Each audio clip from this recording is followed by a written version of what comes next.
Alhamdulillahilladzi hamdan katsiran thayyiban mubarakan fi.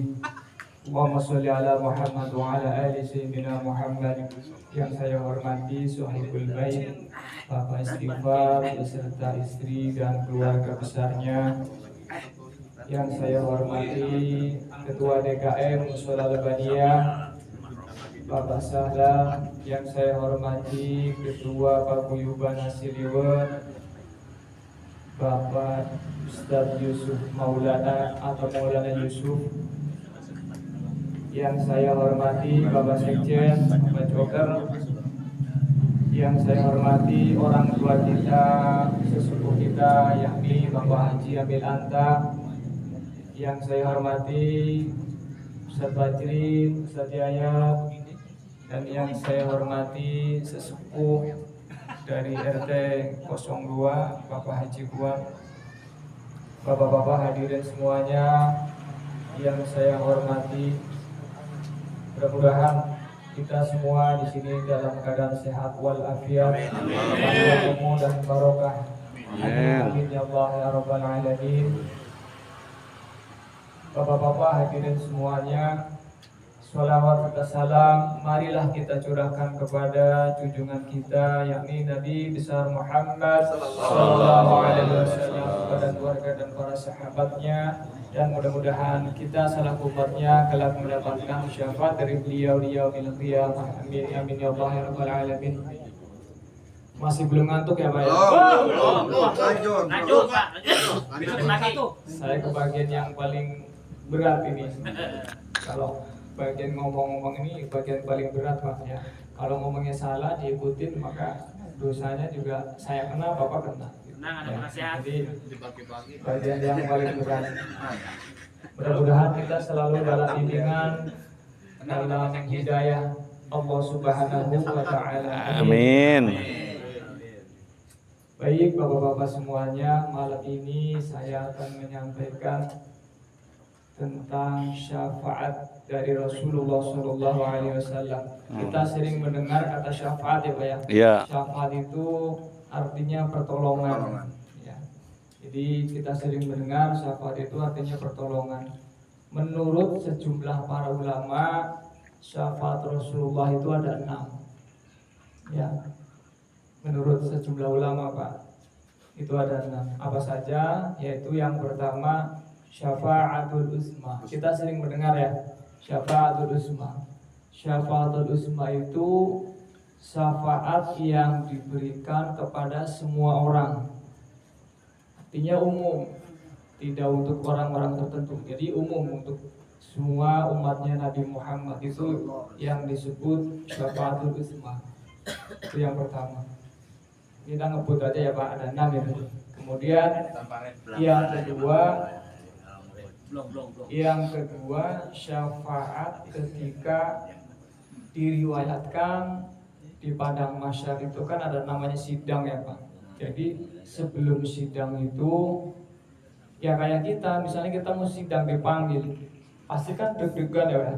Deg-degan, ada yang biasa-biasa saja, ada yang tenang, ada yang gelisah. Saya dipanggil, apalagi dipanggilnya di kantor polisi, pasti deg-degan. Jadi nanti di padang mahsyar pun begitu Pak. Bahkan amal kita nanti di padang mahsyar ketika mau sidang itu nanti catatan amal kita itu, kitab catatan amal kita nanti akan berterbangan, akan menghampiri kita. Dan dikatakan kalau buku catatan amal kita itu ditangkapnya dengan tangan kanan, maka dikatakan itu kita akan selamat. Ya. Dan kalau ditangkapnya dengan tangan kiri, maka kita akan mengalami masalah dengan amal kita. Apalagi misalnya ada yang tiba-tiba jatuh di kepala atau punggung, katanya seperti itu. Nanti itu lebih berat ya. Jadi di padang mahsyar itu begitu. Nanti sebelum sidang ada yang namanya syafaat. Jadi ada ketika itu ada riwayat orang dipanggil mau disidang. Dan begitu takutnya orang itu, kemudian minta tolong kepada beberapa nabi, diantaranya ada Nabi Nuh. Itu tidak ada yang bisa memberi syafaat Pak. Dia udah ketakutan, gemetar itu. Akhirnya hanya Rasulullah Shallallahu Alaihi Wasallam yang bisa memberikan syafaat, hatinya menjadi tenang. Itu sebelum sidang ya. Jadi dia hatinya menjadi tenang menghadapi sidang. Itu syafaat yang kedua. Kemudian syafaat yang ketiga, ada seseorang yang sudah disidang dan sudah diputuskan masuk ke dalam neraka, tapi belum masuk Pak, baru diputuskan masuk ke dalam neraka. Itu apa?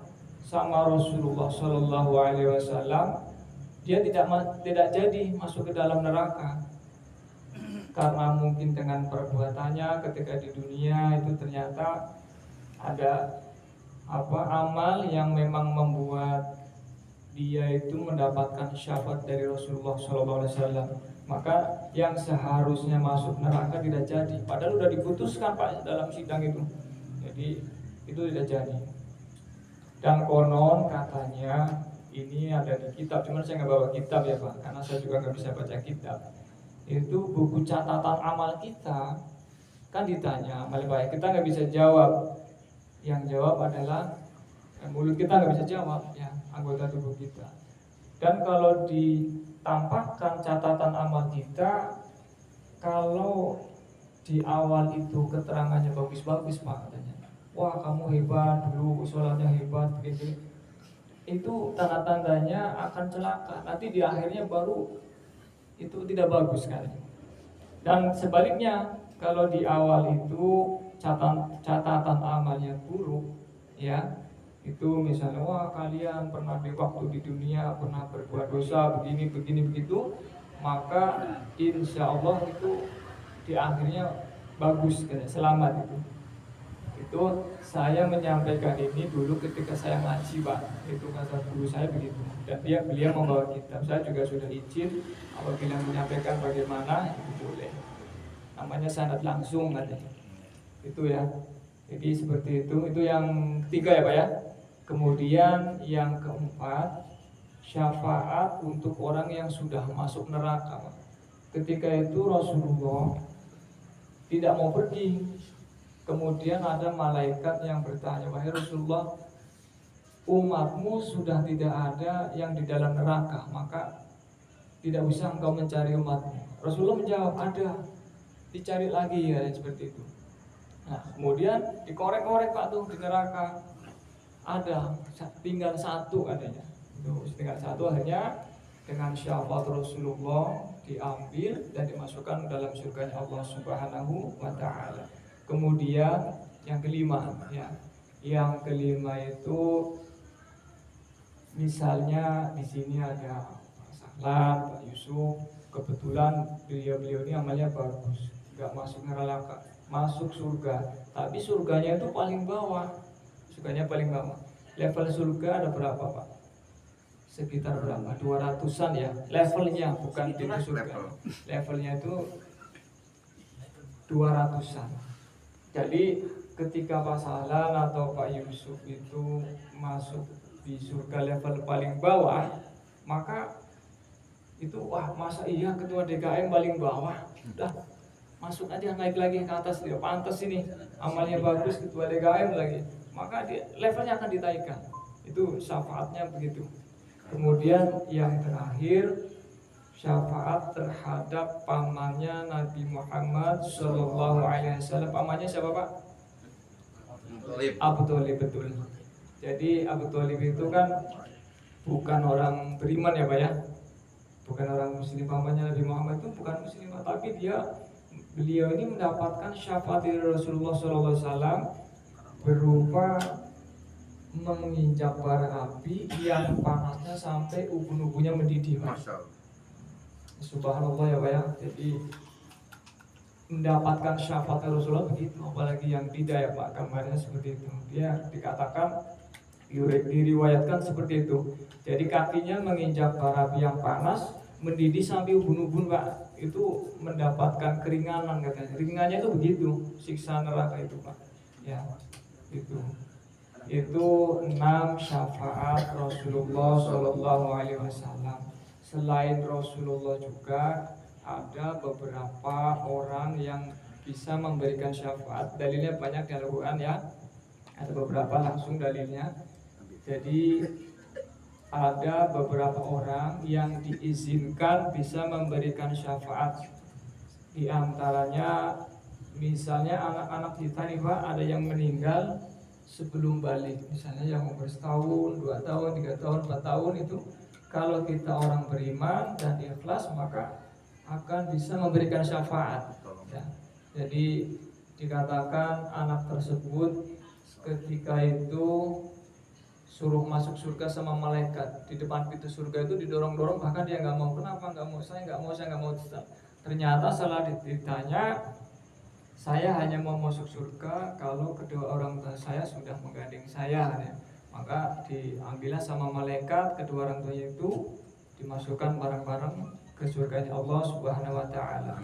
Contoh lagi, kita kalau berkumpul dengan orang-orang soleh ya, barangkali itu dulu hidupnya bareng sama saya, hidup ini bareng sama saya, itu katanya juga bisa memberikan syafaat. Seperti itu Pak. Jadi beruntunglah bagi orang-orang yang sering berkumpul dengan orang soleh Pak. Dengan orang-orang soleh itu beruntung ya, dikatakan beruntung. Itu saja Pak yang dapat saya sampaikan. Mudah-mudahan di sini kita termasuk orang-orang yang telah mendapatkan syafaat. Dan mudah-mudahan kita semua, baik saya maupun bapak-bapak semuanya, apabila ada salah baik dalam penyampaian ataupun bapak dalam mengamalkannya, mendapatkan ampunan dari Allah Subhanahu wa taala. Amin amin ya rabbal alamin. Wabillahi taufiq wal hidayah. Wassalamualaikum warahmatullahi wabarakatuh. Waalaikumsalam.